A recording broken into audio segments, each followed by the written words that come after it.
Live from downtown Detroit, Local 4 News at 5 starts now. It should have just been a normal, everyday routine of walking the dog. He didn't have to die like that. Laid out right there. We'll tell you what happened in this Roseville neighborhood that led to shots being fired. All right, Jason, in breaking news in the Nassar case, the former gymnastics doctor signals he could be ready to take a plea deal, but that doesn't mean his legal problems are over. We're combing through the court filing right now, getting all the facts. Good evening. That filing was made in federal court just a short time ago. Yeah, Rod Maloney has been going through it. Rod, this is just for part of the charges Nassar is facing, right? There are so many charges, it's almost impossible to keep up with them all, but this one is about child pornography.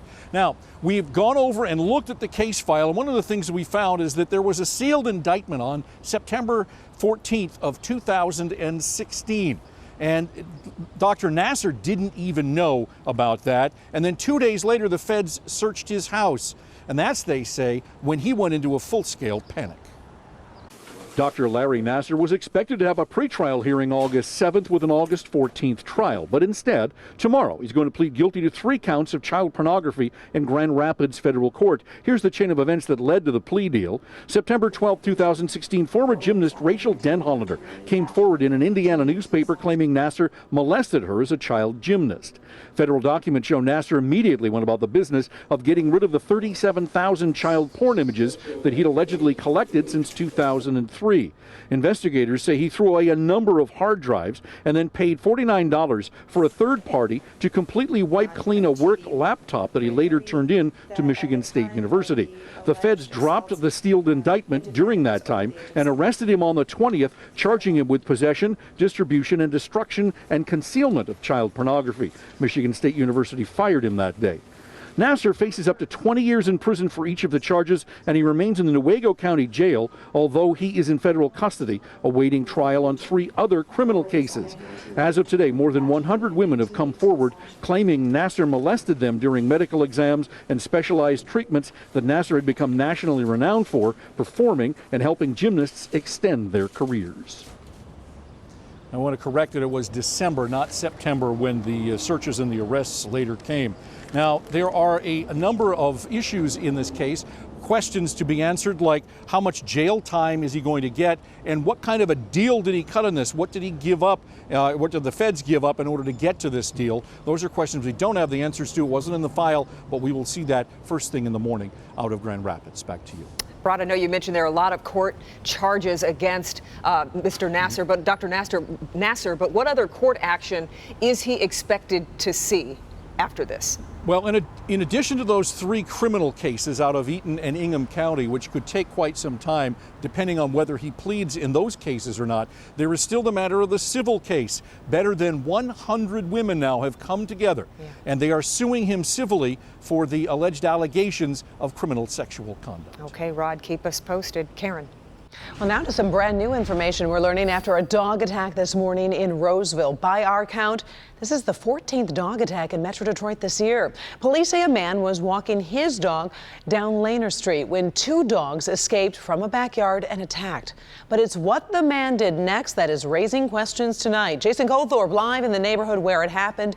Jason, I understand he pulled out a gun. And he fired shots, Karen, 2 shots, and that dog was killed right here. It only got the length of the driveway. If you look, it's just not very far. The police think the 2 dogs escaped from that fence right there. But the owner of the pit bull that was killed says his dog probably just wanted to play and certainly didn't have to die. Roseville police say a 52-year-old man was walking his large mastiff when 2 dogs charged out of a backyard, one of them a pit bull, and attacked. Witnesses say the dog's owner tried to fight the pit bull off, but then pulled out his legally licensed handgun and shot the dog twice. I'm not putting blame on nobody, but he didn't have to die like that. Laid out right there, blood everywhere. He didn't have to go out like that. The owner of the pit bull didn't want to go on camera, but told us his dog Zeus was gentle. My dog wasn't vicious. 9 years old. Guy was walking. That dog was 10 times the size of my dog. I think it was a tragic accident. His next door neighbor, who also has dogs, never had a problem with Zeus. Never, never. Honest to God, never. No, I would have complained. That was my baby. Now I have one. My dog's sitting there crying back and forth. What do I do? I'm going to miss him. I'm going to miss Zeus. I really am. Yeah, this neighborhood's in shock. Another neighbor just found out what happened. You could see just the shock on her face, like, you're kidding me. This is still an open investigation by Roseville Police. They're going to send everything on to the Macomb County prosecutor to sort it all out to see if there could be charges one way or another on this. Karen? Jason, were you able to find out, is this dog new to this particular neighborhood? Well, the owner of the pit bull's only been here 6 months, but he says he's never seen that Mastiff, and this is a big dog. You really can't miss it. The other neighbor I talked to said she had never seen the dog, so maybe it was a new route for this dog, or that owner could be new to the area, but it seems like it may have been one of the first times that those dogs had come in contact with each other. All right, upsetting in many different ways. All right, thank you, Jason. Okay, now to the weather, and you can see here 4 Live radar is clearing out after a very rainy soggy day. Yeah, it sure has been. You can see it pounding down in this video we got this afternoon. That was around I-96 near Novi. And after such a beautiful weekend, it would be nice to have that sun come back. Yeah, let's check in with Ben right now. And we really did need the rain, though, Ben. We did in some spots, but the timing wasn't great, of course, right during that morning commute. We're making up for it now with a dry drive home tonight. 4 Live radar is dry on our side of the state, but you look at some of these thunderstorms up here. The good news is that these are having trouble getting much further south. So if anything, these are going to stay north of Saginaw, not going to be an issue for us. So we've kept the forecast dry for tonight. And in fact, temperatures bumping up just a little bit, should hit the upper 70s here by 6 o'clock before we actually start moving down. Humidity's not going anywhere, and our next chance of thunderstorms is just around the corner. So we'll check that out and also see what your weekend looks like. Never too early to look at that. All coming up in just a few minutes, guys. Hey, Ben, thank you. Oakland County health officials are warning residents to be on guard after mosquitoes there test positive for the West Nile virus. And this comes after several birds across the state have already tested positive for that virus. Dr. Frank McGeorge is here with a closer look at the risk to humans. Exactly, Karen and Kimberly. You know, this is the first pool of mosquitoes to test positive in Oakland County this year. Proof that the virus is still very much a threat. Now, according to the state health department, there have been 4 confirmed human cases of West Nile in Michigan so far this year, including 2 in Wayne County and 1 in Monroe. Now, no human cases have been reported in Oakland County, though. But health officials there are warning everyone to protect themselves from mosquito bites by using insect repellent, wearing long sleeves and pants, and limiting outdoor activity from dusk to dawn when mosquitoes are most active. It's also important to keep window screens in good repair and get rid of any standing water around your property to eliminate mosquito breeding grounds. Back to you. All right, thank you, Doc. Last year, there were 45 confirmed human cases of West Nile virus in Michigan. Kim, we'll send it over to you. Okay, and now to Washington, where there are questions surrounding President Trump's oldest son, Donald Trump Jr., and a meeting he had last year with a Russian attorney. That attorney supposedly promised information to help his father's campaign. NBC's Blaine Alexander is following it all for us from Washington. Blaine? And hello to you from Washington. A source here on Capitol Hill tells NBC News that lawmakers on Capitol Hill may want to speak with Trump Jr. about that meeting. And today in a tweet, the president's son says he did nothing wrong and he's happy to share what he knows. President Trump back in Washington and back to more questions about Russia, this time involving his son, Donald Trump Jr., and a meeting during the 2016 campaign. Don Jr. took a very short meeting from which there was absolutely no follow-up. The New York Times first reported on the meeting, which included then campaign manager Paul Manafort and the president's son-in-law, Jared Kushner, now a top White House advisor. Trump Jr. acknowledged they did meet with a Russian attorney with ties to the Kremlin, who reportedly promised information damaging to Hillary Clinton's campaign. The president's son said in a tweet the talks, quote, went nowhere, adding his father had no knowledge of the meeting with the Russian attorney. In fact, by even taking the meeting, they knew that he would be compromising himself because that's what's happened here. Today, Trump Jr. said he is happy to cooperate if called by Congress. As the White House works to defend those meetings, President Trump on defense about his own meeting with Russia's leader. Lawmakers on both sides ridiculing a plan for the two countries to work together to prevent cyber hacking. I use the analogy of letting the fox guard the henhouse, but I also think it's like the Roadrunner working with the Coyote to ban dangerous Acme products. After initially praising the plan, the president himself admits he doubts it will actually happen. And today, a spokesperson for the Kremlin says the Kremlin has no knowledge of any such contact between the president's son and a Russian attorney and doesn't even know who that attorney is. In Washington, Blaine Alexander, Local 4. Okay, Blaine, a Senate panel is scheduled to begin its first interviews with Trump campaign officials sometime later this week. Well, Amazon looking to get you to hit that buy now button starting tonight at 9 o'clock. We're smiling a lot on this. Because we probably use Amazon too much, at least yes, I do. I agree. Coming up new here at 5, Help Me Hank is in with the Prime Day deals you don't want to miss. And believe it or not, a U-Haul truck slamming into the strip mall is only part of the problem. New tonight, what happened because of the crash that could make the building a total loss. Kevin. Michigan's parole board is ready to vote on the one-time teenage drug dealer known as White Boy Rick. Is freedom in his future, or will there be more time behind bars? Hear from Rick Wershey next. Tonight, new at 6.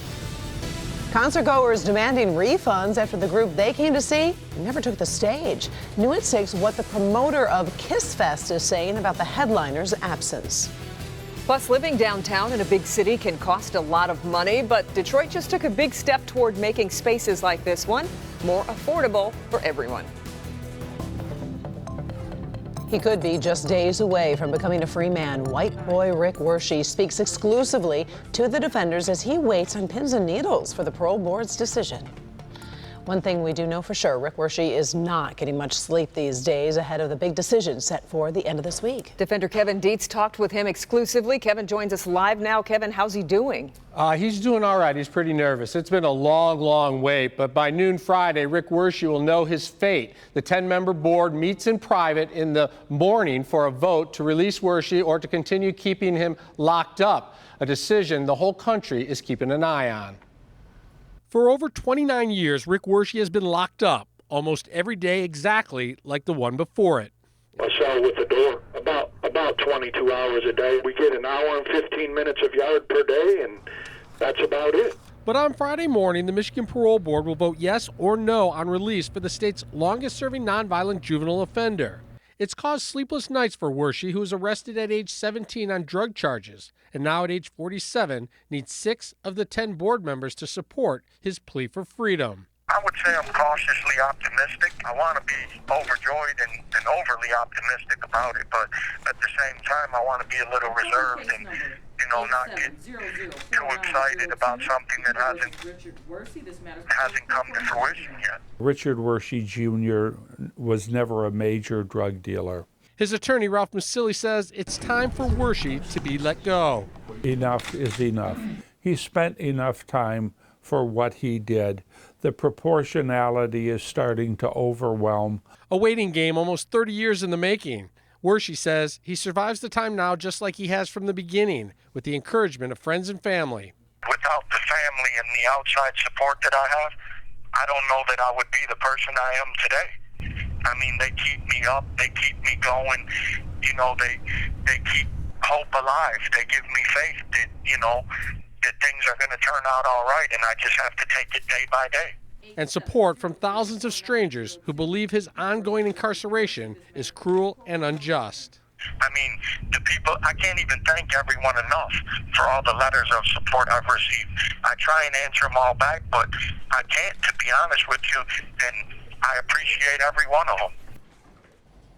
The parole board vote will take place in Lansing. Immediately after, a message will be sent to Oaks Correctional Facility in Manistee, Michigan, where Wershey is housed. He will be notified first, and then within a few minutes, a statewide media press release with the results of the vote will be issued to everyone. And if they do vote yes, how quickly would he be released then? Not right away. They typically will take 30 days to release them because they have to check on where he's going to be living and where he's going to be working. And he also has a hold in Florida right now. Right. He owes 22 months to them. His attorney is going to work to get him out of that, but we won't know that for a couple of weeks. Yeah. Okay. Thank you, Kevin. We'll stay on top of it. Yeah.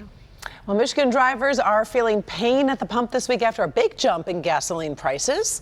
The summer driving season is now in full swing, and that is blamed for that price hike. Statewide in Michigan, the average price of gasoline is $2.43 per gallon. That's up 13 cents from just 1 week ago. And Michigan is well above the national average price, which stands at $2.26 per gallon.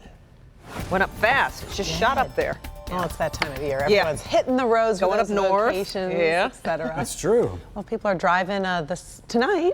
No major problems. We had the heavy rain today, though. That was a mess. Yeah, it was. It's finally starting to make a dent, though, in this huge deficit. We needed it. That we have. Look at some of these numbers for the month now. We're actually above average for the short month, or what we've had to have of July.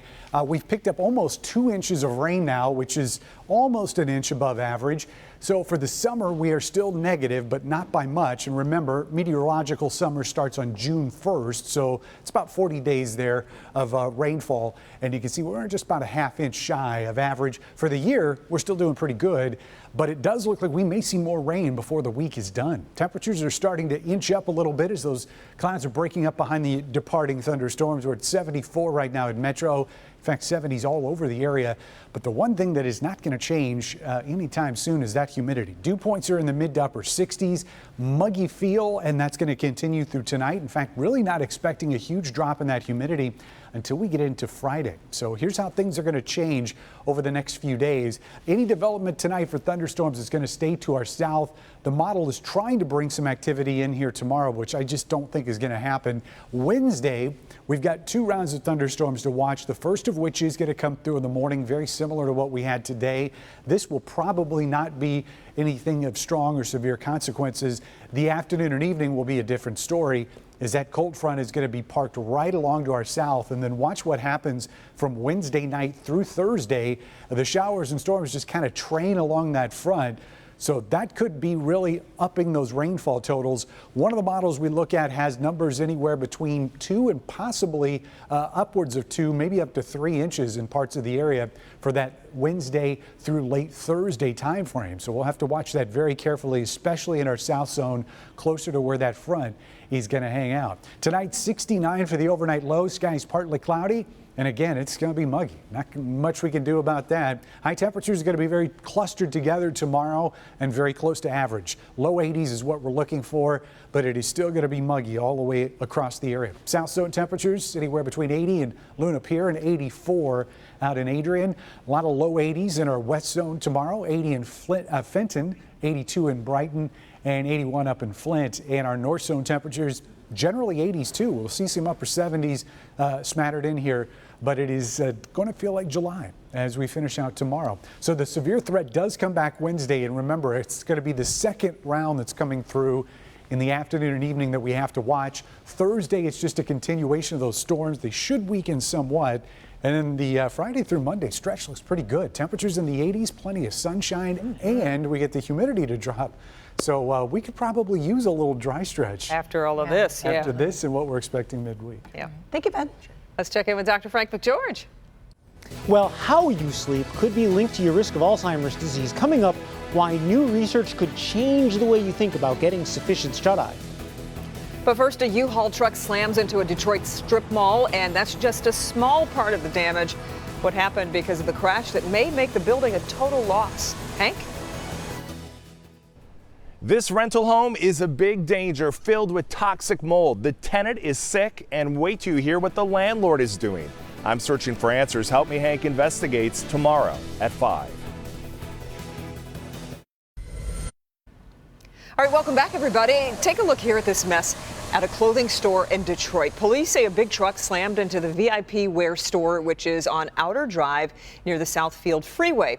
The crash caused the water sprinklers to go off, creating a very soggy situation there. So far, no injuries have been reported. Detroit police continue to search for whoever was driving that truck and whether or not they made off with anything from the store. One man is in custody after a police pursuit through Southfield. Yes, Michigan State troopers attempted to pull over the 25-year-old suspect for speeding on the Lodge near 7 Mile, but he refused to pull over. After a short pursuit, the motorcycle entered a construction zone on 10 Mile Road where the man crashed his bike into the curb and fled on foot. He was apprehended shortly after and taken into custody. The bomb squad is called to a home on Detroit's west side after a suspicious device was discovered outside the home. This all happened in the area of Ford Road and the Southfield Freeway around 5 this morning. Local 4 cameras were rolling as investigators examined the device, reportedly left on the home's front porch. No word yet on the nature of that device. Rap icon Jay-Z is hitting the road for a national tour this fall. Yes, he's hitting 31 cities, and you know he's going to play here in Detroit. Jay-Z will be on tour to promote his new Blockbuster 444 album, and he'll be appearing Saturday, November 18th at the new Little Caesars Arena. Tickets go on sale this Friday, July 14th. To get more information about ticket sales, go to clickondetroit.com on the entertainment page. New at 5:30. He had no idea what he was walking into. A New York State trooper gunned down, and police believe a Michigan man was the one who pulled the trigger. Amazon Prime deals revealed how you can save even more here online and also avoid paying the sign-up fee.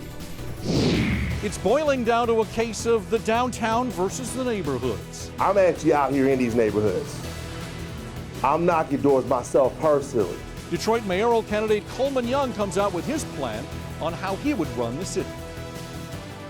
Next Reel. Live from downtown Detroit, Local 4 News at 5:30 starts now. Well, he says there's a lot of work to be done and that he should be the one to do it. Detroit mayoral candidate Coleman Young II is laying out his plan to fix the city. With less than 120 days before Detroit voters head to the polls, campaigning for the city's top job is well underway. Coleman Young II has bashed Mayor Duggan, claiming he's taking Detroit in the wrong direction. He has been stating that many times, and today it was Young's turn to reveal his plans for the city. Rod Maloney is following this story for us tonight. And Rod, normally Young rails against his opponent, but today he didn't really do that. Yeah, he took a couple of jabs at Mayor Duggan, but for the most part, this was about his vision for the city. He says it really comes down to the neighborhoods and the neglect of the neighborhoods. He says he is of the neighborhoods and wants to fix them, rolled out his restoration plan that starts with crime. If there's no crime in this city that a good paying job can't fix. That's why what I want to do is I want to have community benefits agreements with legally binding mandates. So in other words, there will be no project in this city where Detroiters do not have access to those jobs first. And if that doesn't happen, Young says he'll sue. He told a small crowd of supporters he wants to sue a lot of people. Auto insurance companies first, the state government next if it doesn't do more for Detroiters and doesn't restore the residency mandate for police and firefighters. God forbid if we were to have a terrorist attack in the city of Detroit, you have some police officers and firefighters who live, 30 so far away from the city that they would not be able to respond in time if something were to happen. Young wants to speed up business permitting, create small business development centers and business incubators, better utilize federal dollars for things like job training. To combat crime, he wants more mini police stations, and he wants to bring back citizen district councils. The citizens have more of a say-so of what's going on over the land and development in that area. Now, we had that before the illegal, unconstitutional emergency manager came. And that was the last thing that he got rid of, and I want to bring that back and restore it to the city of Detroit. Now, he does admit that he's going to need a lot of federal and state money to make all of this happen. He wants to have a Department of Neighborhoods, he says, and he wants to use that as his way to make this restoration plan work. Back to you. He was tossing around a lot of ideas, Rod. What did he have to say about mass transit for the city? Well, he started by saying that the Q line going just up to New Center isn't enough, that you need something all the way up Woodward. He had an interesting plan in that apparently in Mumbai, India, there is this electromagnetic program that has like cars with 4 people in it. He says that something along the order of the power needed to use a hair dryer is all it would take to get somebody up and down. It's an elevated rail. He wants to put that into the city of Detroit, and that's just one of the many things that he wants to do. Interesting idea. All right. Thank you very much, Rod. All right, turning now to the weather. I was so happy to see the rain come today. I told you I put down some grass in my yard and I didn't want to have to turn the sprinklers on too much. I did this weekend, but it was nice to hear the rain. It was loud this morning, but it was. Yeah. But and it would have been nice to spread this out a little bit, but hey, when you're in a deficit like we are, you take what you can get. Exactly. And we do have more chances coming by midweek, but it looks like tonight we may be in the clear. So the radar is coming up clean right now, at least over us, but you can see there's a little bit of a development down here in the southwest part of the state. Now it looks like this will continue moving a little bit more south rather than due east. So that stuff should avoid us, but even if it does clip our south zone, it doesn't look like we're in for any severe weather. The risk has actually been pushed really far to the south. We're technically still in a marginal risk here in Lenawee and Monroe County, but I think it's more likely down here in parts of northern Indiana and Ohio. So we're keeping things dry tonight. That late sunshine will get us back to the upper 70s before temperatures start falling. Still going to be humid tonight. We'll look at our next chance of rain, which is not too far away and could be coming along with some severe weather as well. More on that ahead in just a few minutes, guys. Okay, Ben. Across Michigan tonight, stories from Mackinac Island and Tawas City. But we start with a story in upstate New York involving a man from Zeeland. A New York State trooper responding to reports of gunfire was shot and killed outside of a home near the U.S. Army's Fort Drum. Other officers found that dead trooper, who was shot as he was getting out of his patrol car. Officers also found the body of the wife of Army Sergeant Justin Walters from Zeeland, Michigan. The 32-year-old Walters was arrested near the rural home. He has served 2 combat tours in Afghanistan. He was wearing only shorts when he was taken into court and charged with 2 counts of murder. He has been posted at Fort Drum for 10 years. A strange and tragic story from Tawas City. That's where state troopers stopped a man driving a golf cart at 4 a.m. with no headlights on suspicion of drunken driving. After handcuffing him and leaving him in their patrol car, the 2 officers inspected the golf cart while the man they arrested took off in the trooper's vehicle. The car crashed about 20 miles away. 24-year-old Philip Everett died in the wreck. State police continue to investigate. Today marks a major milestone for a legendary Mackinac Island landmark. This is such a beautiful place. I haven't gotten a chance to go there We were talking about that on the commercial break. We need to get you up there this summer. Really need to get up there, yeah. We're talking about the Grand Hotel, by the way. It's turning 130 years old, so happy birthday. The hotel was built by 400 carpenters back in 1887, only offering a small number of guest rooms for 2 months out of the year. But over 130 years, 3 different owners and countless renovations has led to an average 150,000 guests per year for the hotel. And nowadays it's open from May to October. A man is arrested after police say he killed his stepfather and then tweeted selfies of the stepfather's dead body. Police responded to a home in Maryland Saturday where they found the stepfather dead. He was reportedly in his 60s. Police said his body showed signs of trauma. Meanwhile, just hours before, the man's stepson's Twitter feed showed pictures of the killing. The stepson was later arrested after leading police on a brief chase. Well, the case of an alleged deadly hazing at Penn State was back in court today. The 18 fraternity members charged were seen headed back into the courthouse this morning for a hearing that will determine if they will stand trial in the death of Tim Piazza. The 19-year-old pledge died back in February after falling downstairs at the Beta Theta Phi frat house after a night of heavy drinking. Today, the case's lead investigator read text messages allegedly from the fraternity brothers saying Piazza looked dead. The Piazzas hope that the death of their son is not in vain and that the death of their son will encourage change. Charges in the case range from evidence tampering to involuntary manslaughter. All 18 defendants have pled not guilty.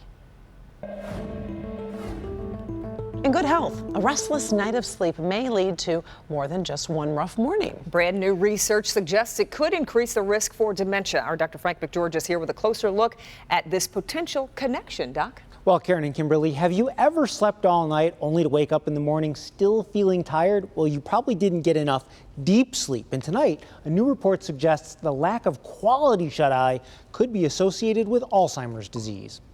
Too many restless nights can lead to a variety of health problems. Problems like diabetes and cardiovascular disease. We may need to add Alzheimer's to that list. When people don't sleep well, their brain cells don't get a chance to rest. Dr. Yoel Ju tracked the sleep habits of 17 healthy people at home and also had them spend 2 nights in her sleep lab at Washington University School of Medicine. Each time the participants drifted into deep sleep, a beeping monitor would rouse them out of it and into later sleep. That caused levels of proteins called amyloid to rise in their spinal fluid. Also, when we looked at their home sleep, the worse their sleep, the more their tau increased. Both amyloid and tau are proteins that are involved in Alzheimer's disease. 1 or 2 restless nights won't cause long-term damage. The concern is for people suffering from chronic sleep deprivation. If you're not getting enough sleep over months and months, yeah, it's going to lead to you having problems down the line.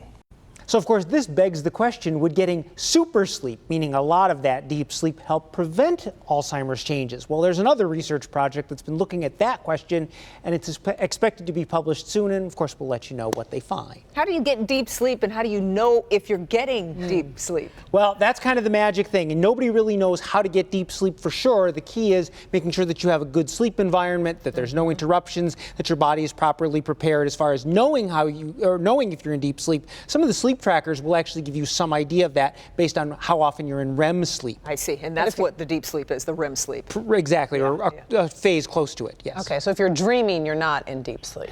Well, you're about to enter, yes. Oh, okay. I dream a lot. So I do maybe. I don't know. Okay. Yep. I'll check my Fitbit out. All right, thanks, Thank Doctor. you, Doc. Well, a California teen has quite literally beaten the odds. New here at 5:30, what she's managed to do twice within a matter of days that'll make all of us jealous. Hank? Amazon Prime Day is here. We're going to show you how you can save big money, the hottest items available online. Also, how you can use your cell phone to score even bigger deals. All that and much more right after the break. All right, looking forward to that. Thank you, Hank. But first, a rescue hundreds of feet in the air. We will show you the one thing that happened that left this man with no way to get to safety. That story next. Jeopardy!